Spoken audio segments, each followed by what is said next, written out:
Chers amis, bonjour et bienvenue à notre rendez-vous quotidien consacré à la méditation de la parole de Dieu.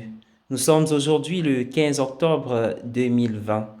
Installez-vous bien. Vous avez bien fait de vous connecter sur cette chaîne YouTube où la parole de Dieu nous est donnée au quotidien comme nourriture spirituelle, comme lumière sur notre chemin, lampe sur nos pas. Ce matin, Luc au chapitre 11, versets 47 à 54 est précédé de la lecture de la lettre aux Éphésiens, un texte que nous allons parcourir les 14 prochains jours. Nous avons entendu le début de la lettre aux Éphésiens ce matin. C'est une merveilleuse prière de louange à Dieu pour toutes les façons dont Dieu nous a bénis en Christ. Elle parle, cette lettre, de la richesse de la grâce de Dieu, cette grâce que Dieu a répandue sur nous par la venue du Christ. Et en quoi consiste cette richesse de la grâce de Dieu? Selon la lecture, elle comprend notre adoption en tant que fils et filles de Dieu, le partage de la relation du Christ avec Dieu, le pardon de nos péchés et le plan ultime de Dieu de tout rassembler sous le Christ comme chef. Il y a beaucoup à réfléchir ici. L'évangile est incarné dans la personne de Jésus. Et là, c'est une réalité merveilleuse, riche, qui ne pourrait jamais être pleinement explorée ou appréciée au cours d'une vie humaine. Pourtant, il est clair que Dieu veut que nous continuions à apprécier de plus en plus cette perle de grand prix, ce trésor, tout au long de notre vie, et que nous partagions notre appréciation avec les autres. Cependant, dans l'évangile lu aujourd'hui, Jésus est très critique envers les experts de la loi, les experts des voies de Dieu, les juristes, les docteurs de la loi, qui étaient les mieux placés pour apprécier la richesse de la grâce de Dieu en Jésus et pour amener les autres à l'apprécier à leur tour.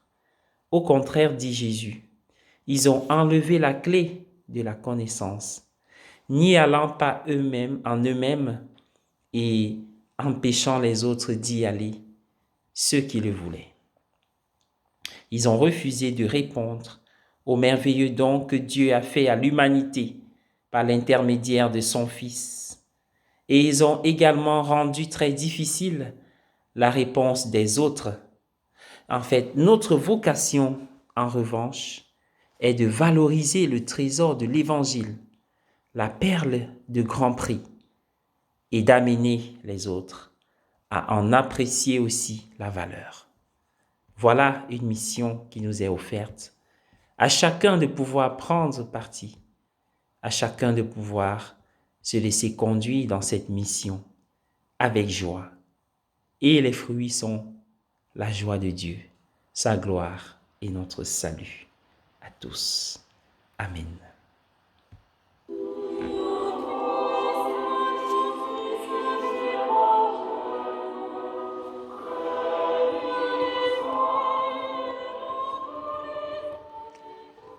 Seigneur notre Dieu,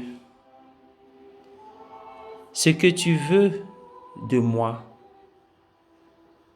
c'est de boire dans les sources de la vie, ces sources qui sont ton cœur transpercé, qui continue de battre d'amour pour moi, et le faisant, conduire mes frères et sœurs, mes proches, ceux que je rencontre, les personnes connues ou inconnues, les amener à te connaître aussi, toi, le seul et vrai Dieu.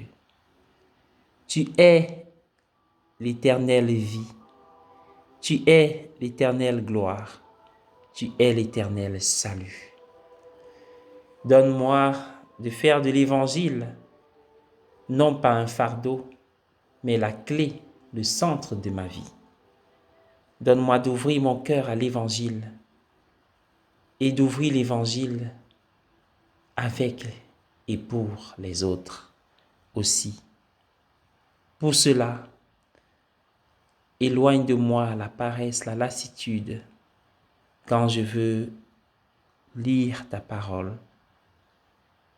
Que l'Esprit Saint que tu as envoyé sur les apôtres et qui les a rendus courageux, intrépides dans l'annonce de la parole, m'éclaire aussi aujourd'hui.